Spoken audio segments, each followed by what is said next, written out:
आउं इहो चवंदुसि त हीउ रोड एॾो गंदो लॻो पियो आहे त मूंखां सेकल ई कोन्हे हले बरसाति हुन में धिक खायो मरियो वञूं लिया ऐं टायर 6 महीने खां अॻु में टायर ख़तमु थियो वञनि लिया हिकिड़ो साइकिल असां वटि अबरी ॿियो रोड किनो इहा असां अपील आहे असांखे रोड खपे महिरबानी असां ही मजबूर थी करे अॼु एहतिजाज कयो आहे।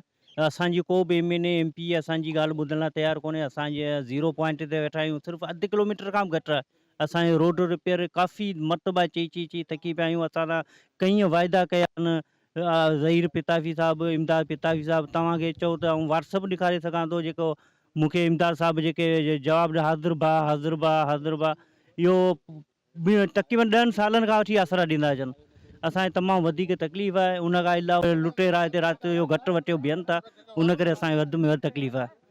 महिरबानी करे इमदाद साहिब खे असीं अपील था करियूं त असांखे रोड 0 पॉइंट आहे, अधु किलोमीटर आहे, 0 पॉइंट आहे।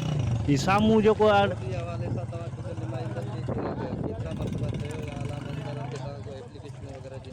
बिल्कुलु काफ़ी मरतबा चई चुका आहियूं। काफ़ी मरतबा असांजो टेंडर बि थी आयो आहे ऐं उहो पथर उन जो बि जांच कई वञे त इहो जेको असांजा जेके टेंडर थी आया हुआ उहे रोड केॾा खॼी विया आहिनि।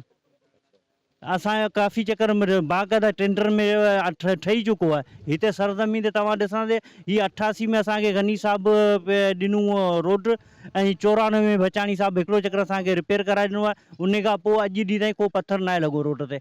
चवंदा अवांजा आहिनि कोन को असांजा ई 300 वोट आहिनि, इहे वोट असीं ॾींदा आहियूं न के इमदाद साहिब खे था ॾियूं न, कंहिंखे था ॾियूं? असांजो केरु धणी कोन थो थिए हींअर असांजे रोड जी हालत ॾिसो कहिड़ी लॻी पई आहे। हीअ त रोड अलाए कॾहिं असीं त ॼाइल ई कोन्हे तॾहिं ठहियो। हाणे इहो रोड जी हालत लॻी पई आहे, असीं केॾांहुं वञूं? असां सां इहो ज़ुल्म लॻो पियो आहे, केरु बि कोन थो नियारे। वोट वठण लाइ असां वटि सभु अचनि था ऐं चवनि था त वोट असांजो रोड ठाहियो वञे, महिरबानी करे रोड ठाहियो वञे। हिन 1994 खां वठी अॼु ताईं हिन रोड खे के हथ बि कोन लाथो आहे। 2-3 दफ़ा टेंडर निकिता आहिनि हिन रोड जा ऐं टेंडर ख़ाली निकिरंदा, कागज़ातनि में निकिरंदा, बाक़ी असांजो रोड कोन थो ठहे।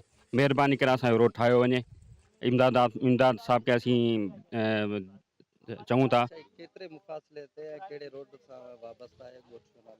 ॻोठ हाजी मोहम्मद इब्राहिम, इहो 50-60 सालनि खां वठी हीउ ॻोठ आबाद आहे, पर सिर्फ़ु इन 60 सालनि में सिर्फ़ु हिकिड़े बार रोड ठहियो आहे। उन खां पोइ